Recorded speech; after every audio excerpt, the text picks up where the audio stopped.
milieux ici au sud sont beaucoup plus diversifiés en termes fauniques, mais probablement aussi, certainement aussi en termes de végétation, que ne le sont les milieux plus au nord, là, si on s'en va, disons, appelons ça à l'intérieur des terres, dirons-nous. Probablement en partie à cause du climat, en partie aussi du type de milieu. Les zones humides comme celles qu'on a derrière nous sont parmi les milieux les plus productifs au Québec. Et puis, dans le cas des poissons, mais aussi à cause des processus de recolonisation après les glaciations, plus on monte dans les rivières, évidemment, plus la colonisation a été difficile pour les espèces. Donc, il y a de moins en moins d'espèces parce qu'on monte vers l'amont des bassins versants, alors que la rivière des Outaouais, ici, on est tout au pied de la rivière, pratiquement. Donc, on est vraiment là, dans des milieux qui sont tout à fait propice au développement d'une biodiversité extrêmement grande, qui est presque comparable, en fait, à celle de la plaine du Saint-Laurent. Parce qu'on sait que le long de l'Outaouais, c'est une halte migratoire importante pour la sauvagine. On parle de bernache du Canada, entre autres. Il y a des dizaines de milliers, voire des centaines de milliers de bernaches qui arrêtent au printemps et à l'automne en Outaouais. Toutes les espèces de canards qu'on trouve au Québec s'y arrêtent en migration. En particulier les canards barboteurs qui sont très recherchés par les chasseurs, comme le canard noir, le canard colvert, le canard branchu, les sarcelles. Ici, le territoire des milieux humides le long de la rivière des Outaouais, entre Gatineau et Plaisance, c'est vraiment un pôle d'attraction pour les ornithologues. Il y a beaucoup d'observations qui se font. D'ailleurs, le ministère a aménagé une dizaine de points d'accès, des chemins avec des stationnements puis des panneaux d'orientation. Bon, il y a d'ailleurs beaucoup d'espèces d'amphibiens et de reptiles, notamment dans le sud de la région, le long du corridor de la rivière des Outaouais. Dans le secteur ici, on peut penser par exemple à la couleuvre d'eau, que sûrement plusieurs personnes ont déjà vue, en train de se faire chauffer, par exemple, sur une hutte de rat musqué. Il y a des tortues aussi. Il y a 7 espèces de tortues en Outaouais qui sont à peu près toutes là, en situation précaire, sauf la tortue peinte, qui est très commune dans le coin de Plaisance, entre autres. Donc ici, on trouve la tortue serpentine, entre autres, qui a été désignée par le gouvernement fédéral en situation préoccupante. Il y en a des encore plus rares que ça. On a la tortue molle à épines, on a la tortue géographique, la tortue musquée dans la rivière et puis les baies qui bordent la rivière. L'une des espèces les plus typiques des milieux humides le long de l'Outaouais, entre autres les marais à quenouilles, c'est le petit blongio. C'est un petit oiseau de la famille des hérons qui est à peu près haut comme ça et qui est très difficile à voir, qui est très discret, il se cache dans les quenouilles. Il faut se promener en canot ou en kayak dans ces zones humides-là pour avoir une chance de l'observer.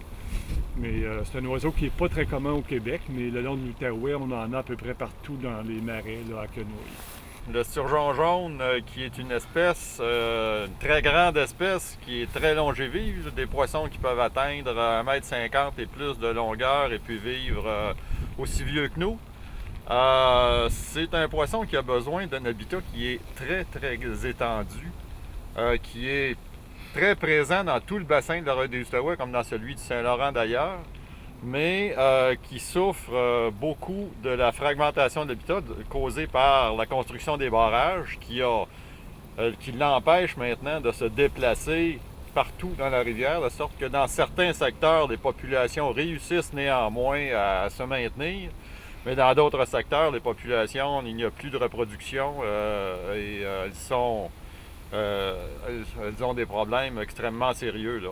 Et tout ça à cause, largement, en tout cas les études démontrent que c'est largement à cause de l'érection des barrages là, qui ont fragmenté leur habitat.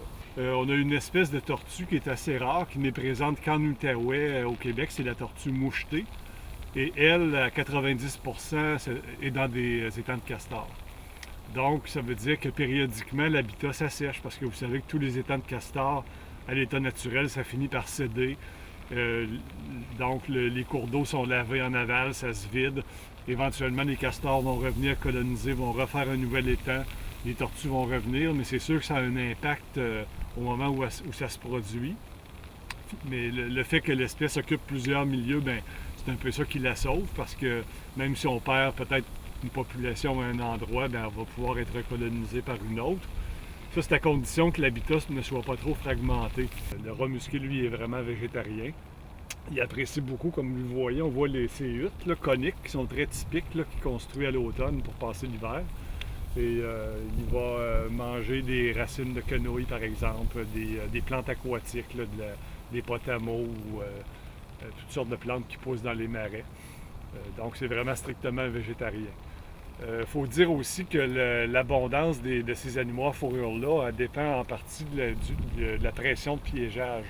Or, on sait très bien que la valeur des peaux a diminué, donc ça favorise l'augmentation des populations de ces espèces-là.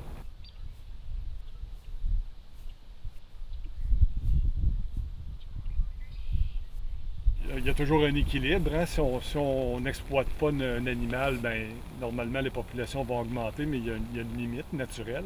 Il y a toujours un équilibre là, dans le niveau de la population qui va s'établir. C'est vrai pour n'importe quelle espèce. Là. Par exemple, si on prend le cas des grands caribous dans le nord, quand ils deviennent trop nombreux, ils surexploitent leur habitat. Puis là, ils périssent en grand nombre. C'est ce qui a l'air à se produire présentement. Puis ils vont retomber à un niveau plus bas, le milieu va se restaurer, puis là, les populations vont se mettre à augmenter à nouveau. Donc, c'est un peu vrai pour toutes les espèces, ont un équilibre qui s'établit au niveau de la population. Et nous, vu qu'on prélève la faune, bien, on débalance un peu cet équilibre-là. Mais en autant qu'on prenne les intérêts, comme on dit, qu'on ne puise pas dans le capital, bien, on est en affaires. Il y a certaines espèces dont la limite nord était plus basse qu'ici, qui maintenant semblent très bien s'accommoder de nos eaux et de nos secteurs. Soit qu'elles s'adaptent, soit que les conditions sont moins rigoureuses qu'elles ne l'étaient. Là. On n'a peut-être plus les hivers qu'on avait. Regardez, on est le 1er décembre.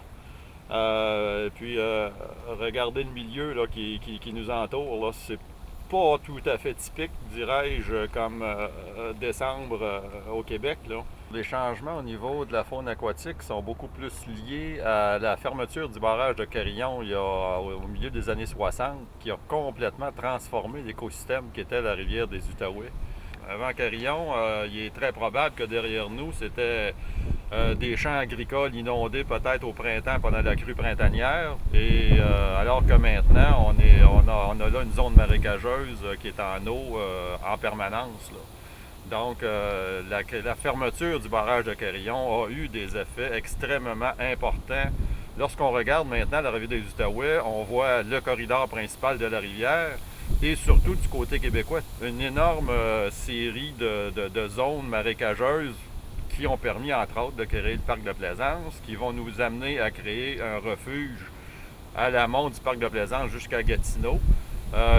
La plupart de ces zones humides-là n'existaient probablement pas avant la fermeture de Carillon. C'était au mieux des plaines inondables et dans bien des cas probablement carrément des champs, des zones agricoles, etc. Là.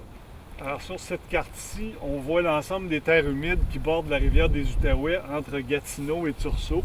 On a le parc de Plaisance qui est juste à l'est. Et c'est environ 30 km linéaires le long de la rivière des Outaouais. On a un projet d'en faire un refuge faunique sur lequel s'appliquerait une réglementation. Le but principal de créer le refuge faunique, c'est de protéger l'habitat. On va favoriser des activités d'observation de la faune et aussi de prélèvement, comme la pêche, la chasse et le piégeage, dans le respect des règlements. Donc, ça va être ouvert au public.